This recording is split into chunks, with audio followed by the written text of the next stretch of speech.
All right. Hi, Ingo. How are you doing today? Hi, Bob. Pretty good. How about yourself? Very well. Happy Friday. Um, Happy Friday. Busy week. Indeed. And we have a pretty special session today. Behavioral pricing is one of our audience's favorites. Why do you think that is? Why do you think behavioral pricing in particular gets so much more of an audience than other topics that we regularly cover on Buynomics?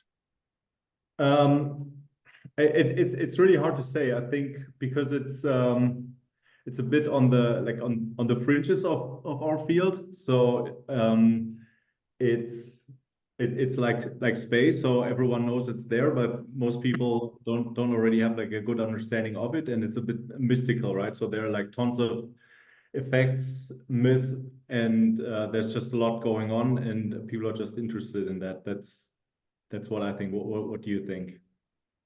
Yeah, I think that's right. It's like something that everyone kind of uses, I feel, and we'll ask that to the audience in a second. But nobody really seems to have like a clear answer how to use it and what the effect is, etc. So I think it's like one of those mystical topics, indeed, in pricing and revenue management. So hopefully we can add something to that here today. So as people are just dropping in now, maybe Ingo, we can already start sharing our presentation. Yeah. Um, and Good, good. we're covering the topic of behavioral pricing today. Yeah. So Well, before we start, yeah, I have just one picture. We had, can you see my screen? yes, So we had carnival season on the weekend. Monday was Rosenmontag, and I think here's so they always have these cars and they have like different mottos. They make fun of politician social topics, and I think this one really is a key to us. So it kind of behaves this behavioral topic we have today with the other big topic we have in pricing, AI, ChatGPT, and all of this. And here, this is like the Cologne guy, Tunis, and he's replacing his brain with a computer with the YEG GPT. So I thought that was really funny, and it really puts a lot of like humor to the whole topic. What do you think? oh yeah, I love that. That's obviously a very nice satirical wagon there. And even one of the less like controversial ones that I've seen at the carnival. They're always Yeah, fun. yeah. So let's see. It would be interesting to see if like if AI becomes more widely spread and people use it more, that if behavioral pricing or behavioral economics becomes less relevant because people replace their behavioral decision making with a more rational one that's driven by technology. That's, I think, something that we can't answer yet, but that's certainly something that will come up in the coming years. So with this, let's get started. Paul. Yeah, great. So thanks. I think everyone's now logged in. Welcome to our behavioral pricing demystified strategies for profit-driven success webinar today. So I was just asking Ingo in the beginning why he thinks that it's such an interesting topic to so many people because we get above average number of registrants each time we do this behavioral pricing one. And I think we landed at something that's, something that everyone kind of knows, like space, but doesn't really have a full grasp of it. And hopefully we can use this webinar in the next 30 to 45 minutes to actually shed some light on that and help people make sense of it all. So if you go to the next slide, Ingo, I'll quickly introduce you. So for those of you who don't know Ingo, he's the co-founder and managing director at Buynomics. He has over 14 years of experience in pricing and also developed the Buynomics method. I think we'll touch upon that very lightly today. But if you want to learn more, do get in touch with us. And I'm Paul. I'm not chief of staff at Buynomics actually, but I am head of growth. So yeah, I've been leading some of the customer conversations. I also see some of you familiar names in the chat. So if you are dialing in from around the world, please write in the chat where you're dialing in from. Always like to see where people are, the diversity of the audience here. So you can use the chat function. Jonathan has already put in a couple of infos in there. And yeah, if you just want to share your city or country, that would be great. Yeah, so Buynomics, for those of you who don't know us, is a software for better pricing and revenue growth management decisions. We have a holistic approach to it. So really first principles where we cover not only price as a lever, but also softer effects like behavioral pricing, packaging effects, promo effects, mix effects, and our predictive accuracy, thanks to our unique AI, is very, very high, especially if you compare it to legacy solutions. Also, our clients really like our speed to insight. So, unleashing the power of software of AI does not only mean that you have better results, but you also get them faster. And both of that combined yields higher profitability for businesses. So that's really the gist of it. But I won't bore you. I see a lot of people here from around the world, some even from faraway time zones. So welcome to Toronto, Nashville. I used to live close to Nashville, so very nice to see. Seattle, wow, that's a real commitment. I think that's still 9 hours away. So these guys got up early to see you, Ingo, with no pressure at all. So yeah, welcome everyone. And I think, Ingo, we wanted to pose a poll to the audience in the beginning of this webinar, right? So to ask the audience whether they're already using behavioral pricing effects to the fullest extent. Do you want to put that on the board here now? How to do that? I thought you were. I think Jonathan is going to do that. There he is. Look. Magic. I saw the panic in your eyes there. I was like, we're like pointing at each other with this one, but it's not a panic. Great. So yeah, so answer the question, please. My company uses behavioral pricing effects effectively. So if you strongly agree, or if you don't want to answer, please also click there. And Jonathan, you can tell us if people, I always like to have like 60, 70% participation at least. I'll also, I can't vote actually. I'm excluded here. But Jonathan, please tell us if we have about 60, 70% included so that we can close that poll. So everyone click now. Another 5 seconds and then we're good. Sounds good. So whenever you're ready, Jonathan, please do share the results of this poll. Yes, closing the poll now and sharing the results. Oh, wow. Okay, great. So we have a pretty even distribution with slightly leaning towards the disagree side. How do you interpret this, Ingo? I would say it's what I expect. So most people see that there's still potential. I think we should. I mean, the one person said strongly agree. Maybe we can discuss towards the end in the Q&A part what you're doing, so that the others can learn from your experience. I think that'd be very helpful. But otherwise, I would think it's pretty much what I expected. I think most people see still potential in how they're using these behavioral effects, and I think that's a good starting point for our discussion here. Great. So there's a lot of potential to still learn and get better. So I'll hand over to you, Ingo, with the content now, and I'll be in the comments answering your questions. And do post them, please, so I can post them back to Ingo or answer them directly. So over to you, Ingo. Thanks, Paul, and thanks everyone for joining from across the world. Really looking forward to this session. And yeah, without further ado, let's get started. And I think what we want to do here today is just give an introduction and an overview of basic behavioral effects and go into some details. And I think because our background is in software, so we're building a software. I think the key thing that we can contribute to the discussion is not identifying like a broad spectrum of different effects, but really showing how to make them useful, and we'll demonstrate that with an example.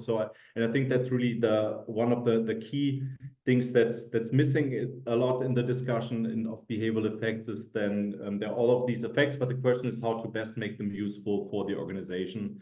And this is really what we want to do today and discuss here. So let's get started, and let's get started with a simple example to make get everyone on the same page about what we're really talking about here when we talk about behavioral pricing or behavioral economics more broadly. So I think the starting point is really the recognition that we're all real people with real decision making, and being rational is really, really difficult. So, and I think this is a typical example. If you look at the two arrows with the feathers pointing inwards and outwards, the lines in the middle in both cases are equally long, but it's really, really difficult to see that, even so you know they have equal lengths. And this is really the core of the behavioral challenge, is that even so we know what the reality is objectively, it's really difficult to see it and to behave accordingly. And this is really what these behavioral effects are about, and why they are important for pricing. Why is that the case? I think when we talk about or have our background in pricing with concepts like price elasticities, customer segmentation, and all of these basic concepts where we can also quantify effects, compute results, something like a price elasticity, if it works, is very handy. If we know we have a price elasticity of 2, increase price 10%, we lose 20% in sales. So this is very straightforward. But what's important to know is that all of the work coming from microeconomics that are the foundation for things like a price elasticity sort of implicitly, in some cases explicitly, assume rational behavior, so that people have a rational behavior, and that means that they sort of maximize their utility. If you show them different offers at different prices, they will be able to compute their utility or assess their utility function for each one of these cases, and then compute which of the choices they will, which of the options they will choose. They will be consistent. So if you have 2 options, A and B, people prefer option B to option A, and you add a third option, then no one should switch from A to B, right? Their decisions should be independent of other alternatives. And if, for example, you prefer B to A, you prefer C to B, then you must also prefer C to A, right? So it has to be, you have to be consistent in your decision making. So there are certain like formal conditions that apply if you want to be rational, and these are sort of underlying pretty much everything that we compute or that comes from microeconomics, like price elasticities. But we know that real people behave very differently. So it's really difficult to stand in front of a shelf, look at hundreds of products, and then go through each one of these products, make a rational decision, assess each one, comparing the utility, comparing the price, and then choosing the product that gives you the best utility. So because that's really, really difficult, no one really goes through that exercise. And that's why most people work with very simple heuristics. For example, they always buy the product they used to, they always buy the same product, or they trust certain brands, will always go for the product and not even really look at all of the alternatives, or they will always buy the products that are on promotion and not really look at the alternatives. So they work with simple heuristics and don't behave in a very rational way. So this is how many people work. This is certainly true in the B2C environment, where people buy products for their personal use, for example, but it's also to some extent true, of course, in a B2B environment, where it's not personal heuristics, but often organizational heuristics. So companies have budgets for certain topics. They have a budget of, let's say, $100,000 for certain product, for a certain product category, and then everyone has to stay within this threshold. And that's also why in B2B often price thresholds play a certain role. So you don't have personal heuristics, but there are organizational behaviors, the way procurement works, and also budgets and other things that make organizations behave sort of in a behavioral way as well. So all of this is going on, and there are, of course, some things that follow from it. And I think in the beginning, together with Paul, we already discussed a little bit what makes behavioral economics, behavioral pricing. So interesting is that I think many of us have already seen like a really broad spectrum of different books and papers, videos, everything discussing tons of different effects that are more or less interesting. You have someone does an behavioral experiment, has a sort of unexpected result, and that really makes the field interesting. So there's not a shortage of different ideas and effects that are important. So for example, things like substitution effects. So you have a really complex challenge. So for example, I just saw that with the new Apple Vision Pro, the goggles. If you compare the Apple one to the Meta Quest one, it's really difficult if you would go through all the different value drivers and attributes and like try to understand which is better where. So most people don't go through this exercise. They would either say, or most people, it appears, say, okay, I'll just trust Apple that they have the better product, even so it's sometimes more expensive than the Meta one. I'll go with the Apple product. I just trust the brand, and I know they typically make good products. So this is like a behavioral effect where people substitute the really difficult task of going through all of the different value drivers, attributes, and replacing it with a simple one. I trust Apple, and I'll just buy their products. Other things that are important, typical example is something like anchoring, where you have the effect that it's difficult for people to assess what the product is worth, particularly in cases where they don't buy such products very often. And then you say, okay, you have like the regular price was $99, today $39, and then you anchor the willingness to pay in these cases with the high regular price, and then the special offer that looks like it's only available on that day looks much more attractive. And in this sense, there are tons of these effects that are interesting, and some of them can be used for pricing, and I think that's what makes this topic interesting for us. Now, I think one thing here is important to know, and I won't just name it, but won't go into too much detail. It has come, I don't know, probably some of you have heard it in the past. Some of it has come under some scrutiny in the past. So there was last summer a scandal where a famous Harvard researcher in behavioral economics was accused of false or faking some of the data. So had a number of studies that had really interesting results, and it turned out that that some of these results were sort of made up, particularly the ones that are particularly interesting. And the same is true for probably most of you. I've certainly read the book Thinking Fast and Slow by Daniel Kahneman. Also here, one of the things that a little bit downgrades the book, I would say, is the fact that many of the results in that book have been shown to be difficult to replicate by other researchers. If you look at the scores here, so in some of the chapters, and just to read the score, so a low replication score means that it's difficult to replicate the results, and that means they're much less trustworthy if other researchers can't really replicate the results. And some of these chapters have shown to be really difficult to replicate, which suggests that many of the results aren't that true. Chapter 4 here, the worst one, is about priming, where you can sort of make people behave in a certain way by priming them. So examples are when you, a standard example is you give people a test with math questions where at the end they can score themselves. And if you make them sign at the beginning of the exam that they will be honest, the result was that more people are honest than when you don't make them sign that they're honest. So you can prime people towards a certain behavior. If that was true, I think that would be really nice if you could, or interesting if you can influence people in that way. But it turns out that it's much weaker, the effect, than people thought.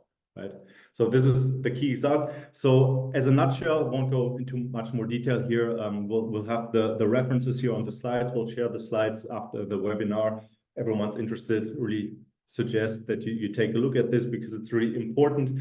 And it also means that we need to take many of the results that we have, or many of the anecdotes with a bit of with a grain of salt. And when we use certain effects, that we need to be really sure that they really apply in our situation. There are certainly things particularly from my research, things like price thresholds. They're really strong and reliable in their effects. We'll come to that in this webinar in a few minutes. They're a bit different than many think, but many of the behavioral effects that have been used in pricing are really reliable, but of course not everything. And we really suggest that when you use it, and particularly when you use it for important decisions, you should be certain and have done your own testing or have used systems that have done the testing to be sure that the identified effects really are there and work.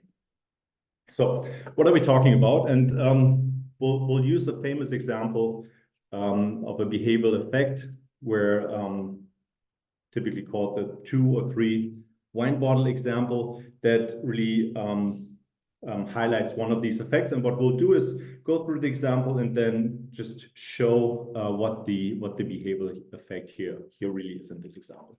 So to get started, we're looking at a case where there are 2 products, 2 wine bottles, bottle A and B. These are wines of different quality, and for the typical person buying these wine bottles, it's a bit difficult to assess how good the wines are. And if you, in this case, and this is based on a real experiment with such bottles, you have the good wine and the better wine at 10 euros and 30 euros. And in this example, the sales shares were 60% for the cheaper wine and 40% for the more expensive wine. And this is typically something that's very reliable in what we see.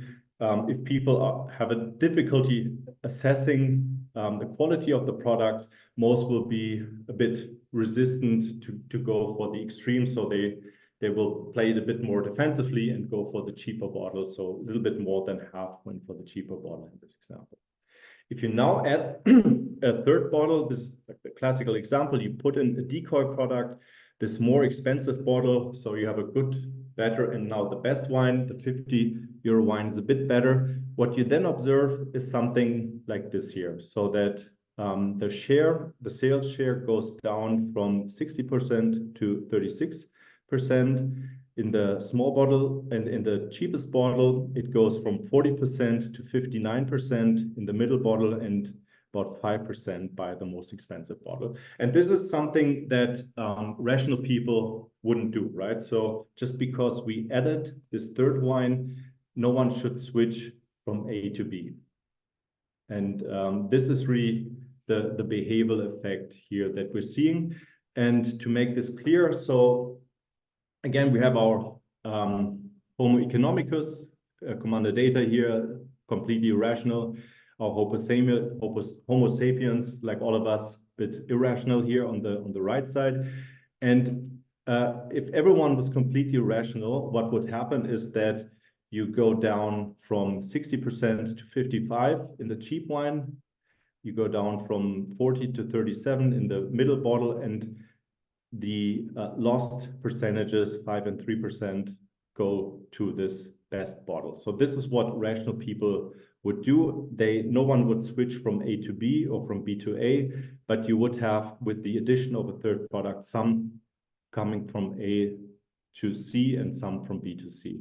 What we saw just in the example, and this is what really happened in this experiment, is that we have these deviations. So we have in the middle 22% more than we should have, and 19 percentage points come from this A bottle, 3 percentage points from the C bottle. And this is really the behavioral effects that's sort of different names.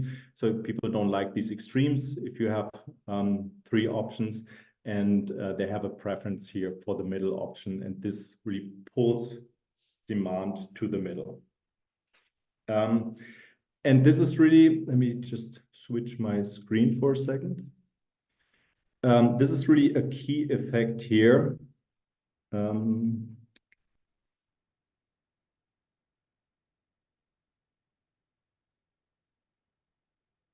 do you see my screen? Not yet. Not yet. Just give me.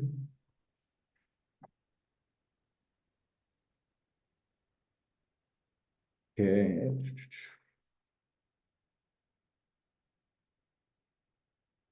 Here it is. Okay, perfect. So now you see it? Yes. We can zoom in a little bit, maybe. I zoom in. Huh.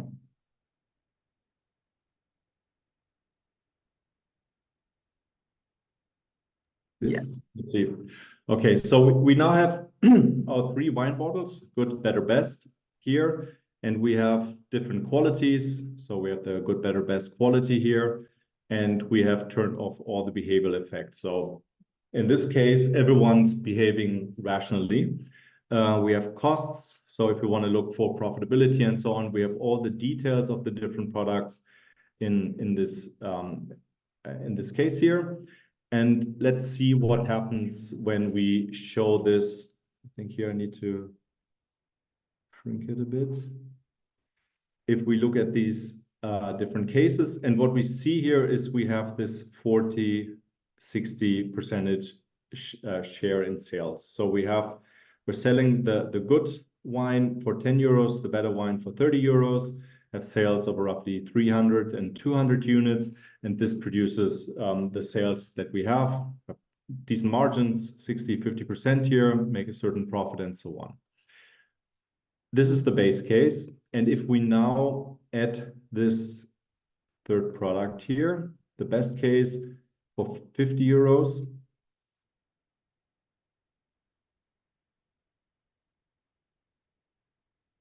and simulate again, we see that we now have these sales with the products, and we have for the good, we go from 60 to 55, better from 40 to 37, and we have roughly this 7% on the good product. We see that everyone here is behaving rationally in this example, and we could also see, just for this, let's take a quick look. If, let's say, we increase the price here from 10 to 11 euros, we're losing some sales. We have a price elasticity fairly high in this example, but a lot of the sales go, or share of the sales go, to these other products.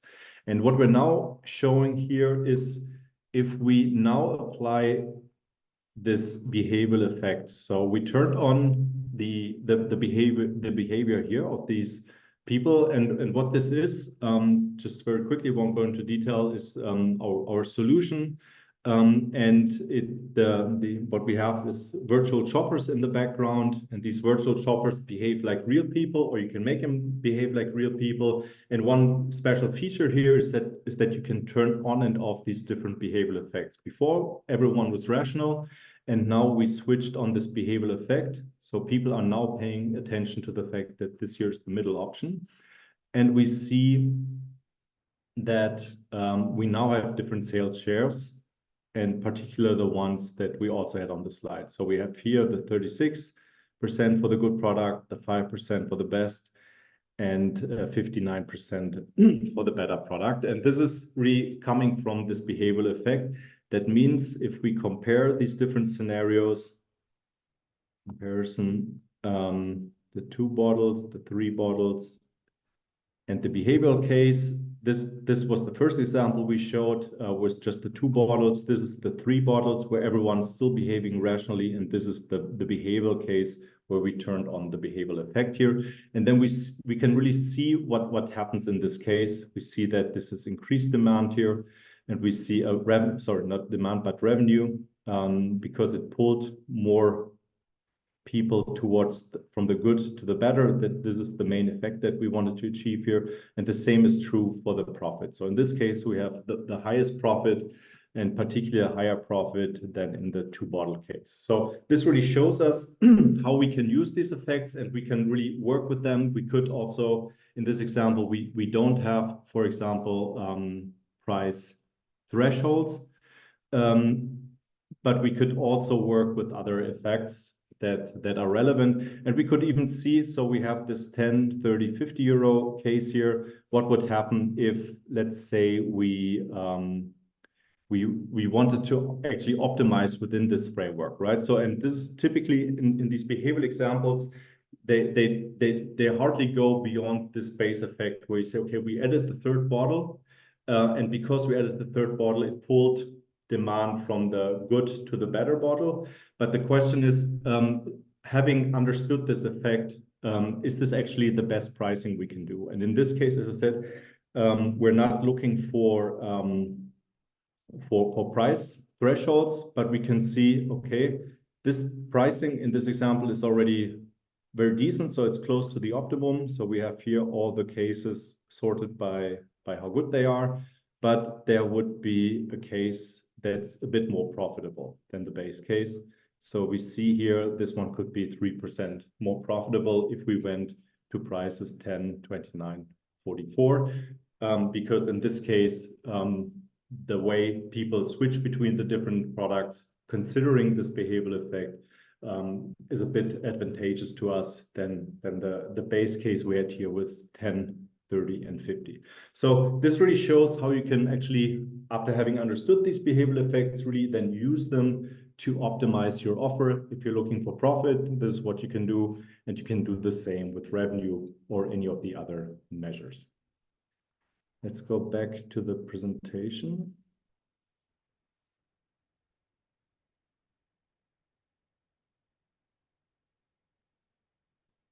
All right. So this was just, I think, to highlight the base effect. And of course, there are many more effects that are relevant. And of course, some of them, or many of them, we can also simulate using technology like ours. I think key effects that are relevant are this, the dislike for the extreme or the preference for the middle option that we just discussed. I think key effects that are on everyone's mind are, for example, price thresholds. So the difference between 9.99 and 10 euros, the thing we didn't use in the previous example, but in reality, this plays often a very important role. Price anchors, that's when we use price reductions. We say, okay, this product was 12.99 before, we reduce it to 9.99, which often increases the perceived value of that product for buyers. We have these default nudges that play a central role, particularly in online sales, when you write something like, hey, this is the best value for money. This is what most customers that are like yourself, if you know something about the customer, buy. This typically increases the probability that people will choose this product over the other products. And often also what works a lot are these, if you give someone something for free initially, they have an endowment effect, it's called, where people, after they've used the product for a while, sort of feel like it's their own, and they are much more likely to continue using the product than they would if you had asked them to buy it initially. So there are many of these effects, and I think the important way is that it always depends on the situation, which ones are best to work with, and that you really understand and are able to quantify these effects and then properly work with them. And I think, Paul, we have another poll here. Indeed. So, Jonathan, you wanted to, or you're asked to please launch that next one. Exactly. So we have our behavioral pricing poll. Which behavioral pricing effects are you already working with? So of the ones that you see here, default nudges, the power of free, price anchors, price thresholds, so $9.99 versus $10, etc. The dislikes for extremes, endowment effect, reference prices. And if others, please do post them in the chat. Love to see. And you have multiple choices. So if you're using price anchors, if you're using the power of free, or price thresholds all at the same time, please indicate so. Would love to understand what companies are already employing here. So, Jonathan, tell us a little bit, how many % of our audience has voted yet?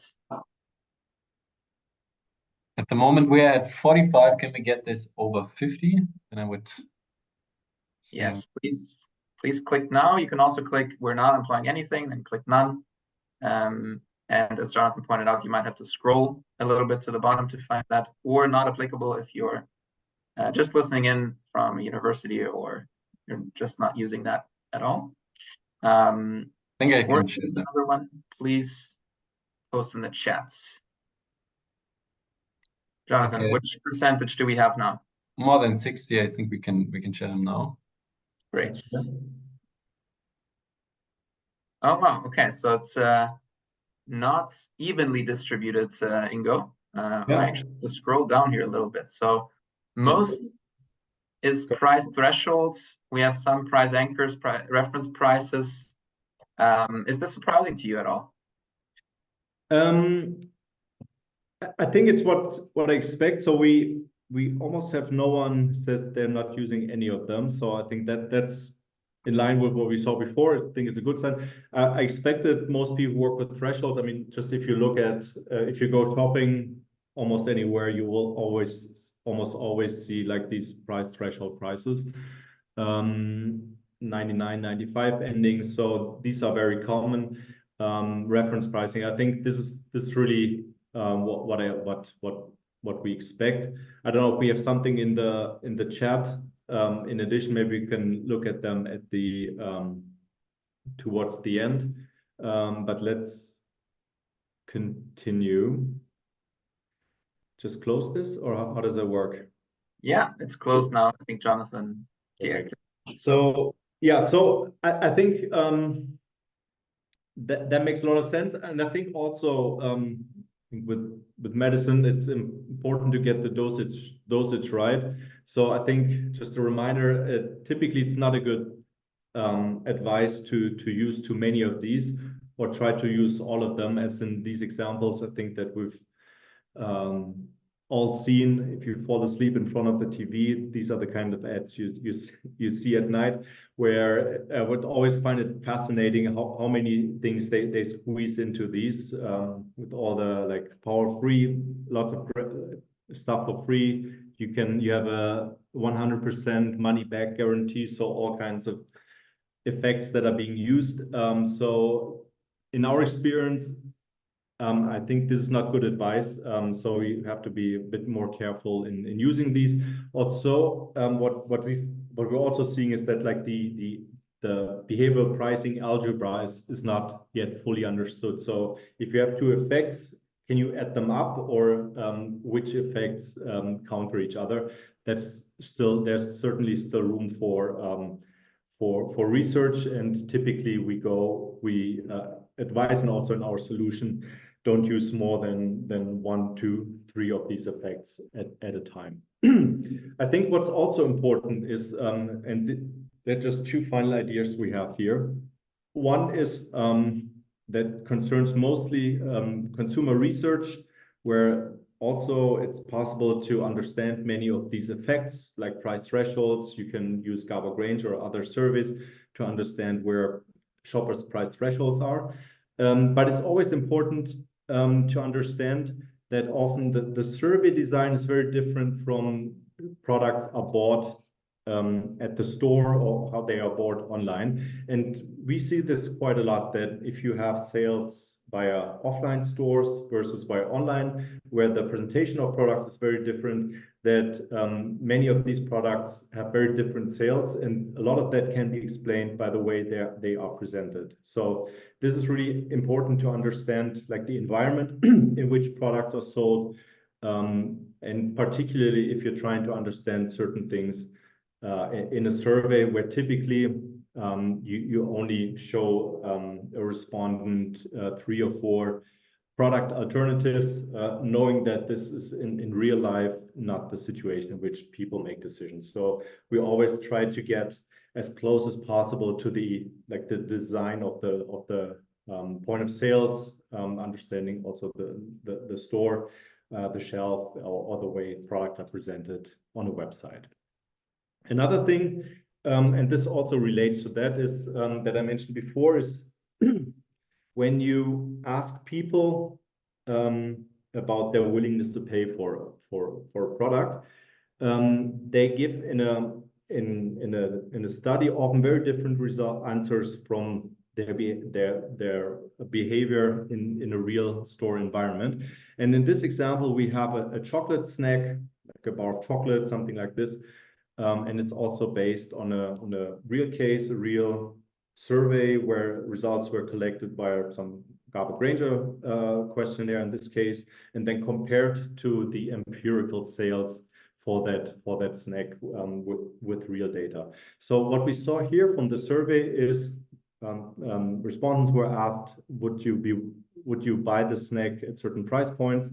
And you see here lots of sales below €1, and then you have this massive price threshold as you cross the €1 threshold from 90 cents to €1, and you lose about 35% in sales. And that's something where what I've seen quite a lot, not just here at Buynomics, but also before as a consultant, that you have, when you ask people this question, would you buy this at 90 cents? Would you buy this at €1? You have these massive price thresholds in these surveys. But then if you compare this to actual sales data, it looks quite different. So what we see here is these black dots. Each one of them is a weekly sales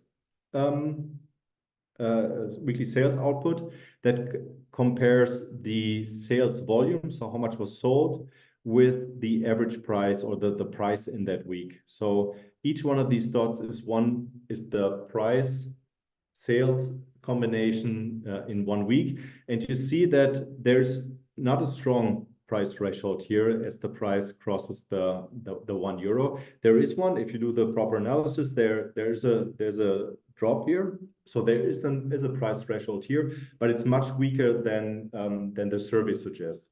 And the main effect here, and this is also something that we found out or was confirmed with our virtual shopper technology, is that, of course, when you only show them this one product, would you buy this chocolate snack, this chocolate bar at €1? Would you buy it at 90 cents? Then the answer is very different from the situation where you have someone standing in front of a shelf with a few dozen products, and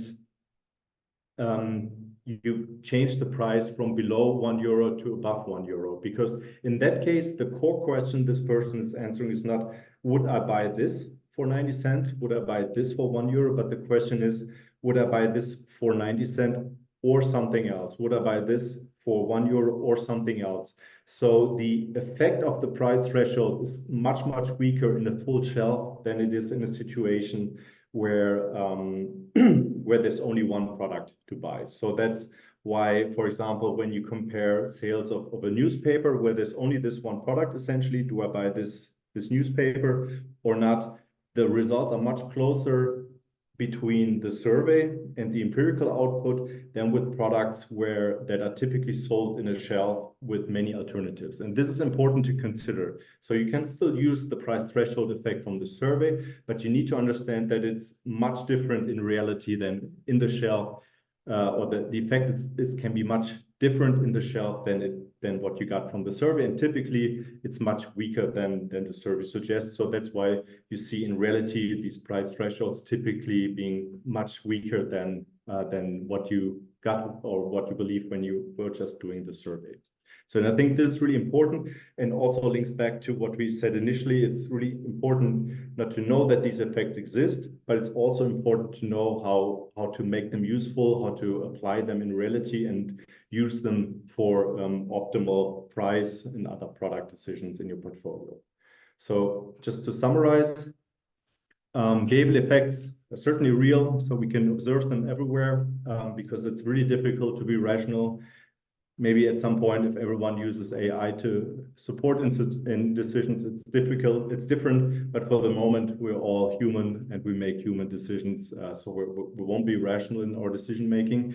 It's important to really understand these effects, how they work, know that they're in the laboratory very different, or can be very different from how they reveal themselves in the real world. So it's always important to understand this difference and understand how to apply these effects.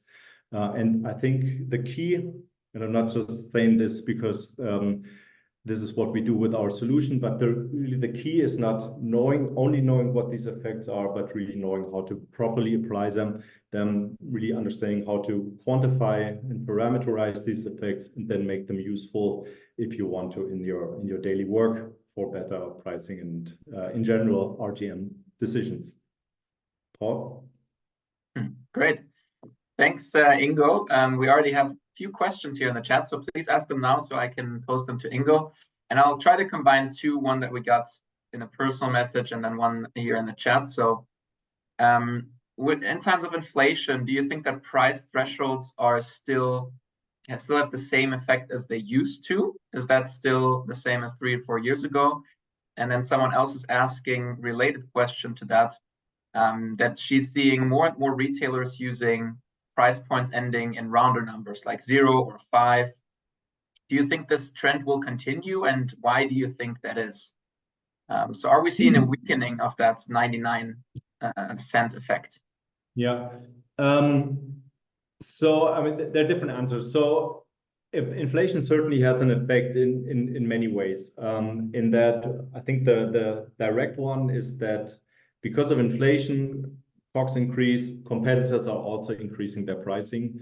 And that gives everyone then the appearance that elasticity is lower because everyone else is also increasing pricing a lot. So during inflation, the core behavioral, the threshold effect doesn't change this much, but what changes is are the alternatives that make everyone's products relatively a bit more attractive than it would have been if everyone else hadn't changed prices.